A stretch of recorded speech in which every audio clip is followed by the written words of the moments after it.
Hello and welcome to another Kangaroo English Daily Digest. My name is Christian and I want to be your English teacher. Hello everybody, today is Tuesday, best day of the week.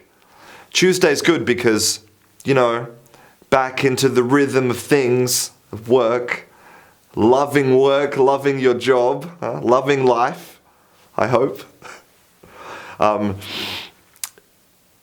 There's something that I wanted to share with you because, a lot of people ask me, why are you always so, positive and energetic, and why do you work so much, and etc. Now, about a month ago, I got a comment on my YouTube channel on a random video. I can't remember the video.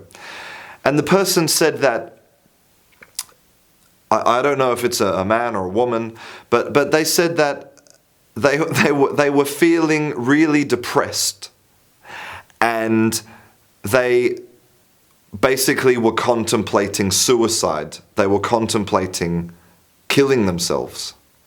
And because of my videos on YouTube, because of my positive energy, and I think it wasn't even about English, it was about positive energy. Because of my positive energy, this person decided not to kill themselves and is now happy and wanted to say thanks. I mean, if I die tomorrow, then at least that's something, right? I mean, I don't know if that person was being a troll or being sarcastic or ironic or funny or whatever, but the idea that maybe you can save a person's life, that's amazing, right? That's amazing. And so that's the reason that I do what I do, and that's the reason why I'm always positive and happy, and that's why I keep going, because it changes lives, and that's part of being human. Anyway, that was a bit deep, bit profound.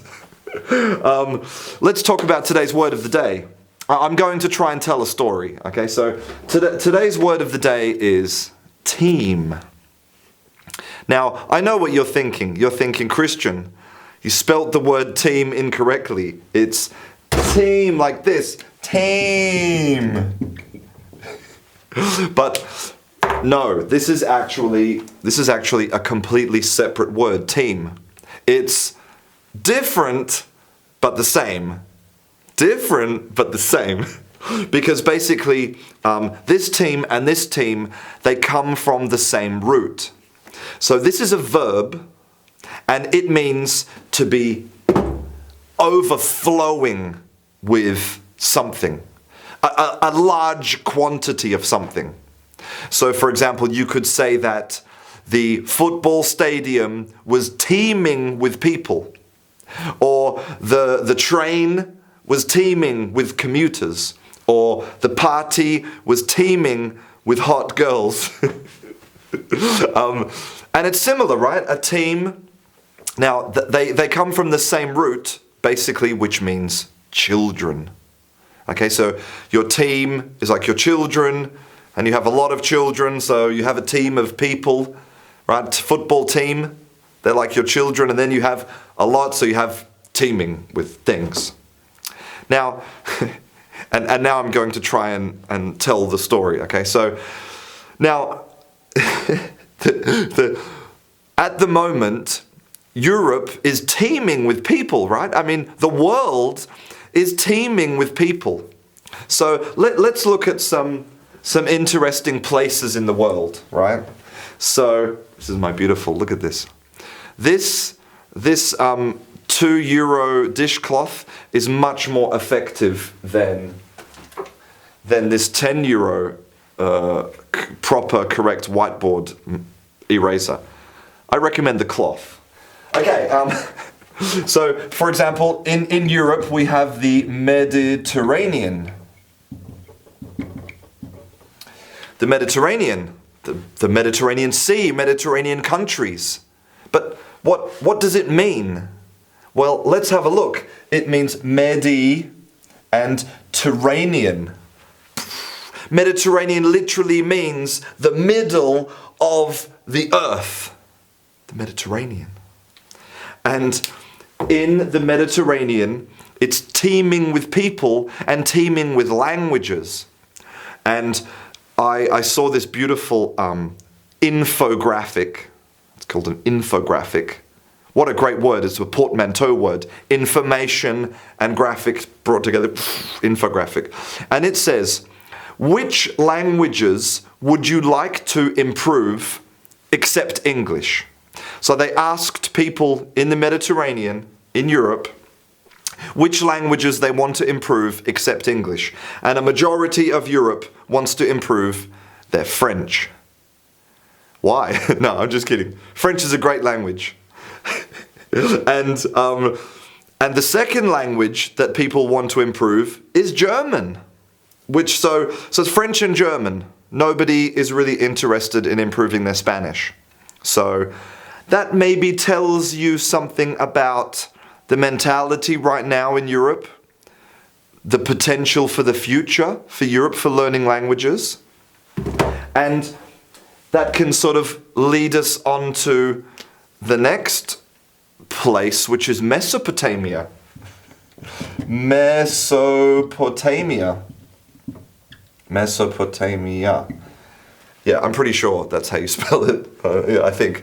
Now, Mesopotamia, what does it mean? Well, maybe you recognize this part, the Potamia. Does that sound familiar, the Potamia? Is there an animal sort of with a similar sound? Yes, of course, there's the hippopotamus. Wait a second. What is hippopotamus in Mesopotamia? Well, Mesopotamia means the land between two rivers. So Mesopotamia is the land of rivers. So Potamia means river. So that means that a hippopotamus is a river hippo. And a hippo means a horse. So basically, a hippopotamus is a river horse. Because remember, back in the old days, languages were much more simple, so everything was a horse. You're a river horse, you're an air horse, you're like a rock horse, a tree horse, and a seahorse. A seahorse! I think maybe that was it. Maybe that was everything that I wanted to talk about. I can't exactly remember. And just as a completely random fact, yesterday I discovered that people who are deaf, when they sneeze, achoo, when deaf people sneeze, it's completely silent, like this. There's no achoo! So apparently, according to the study, making a noise when we sneeze is something that we learn. Fascinating. Anyway, I don't know why I told you that. I hope you found this interesting. I hope that your brain is teeming with information. That's it. I'm Christian. This is Canguro English. I'll see you in class.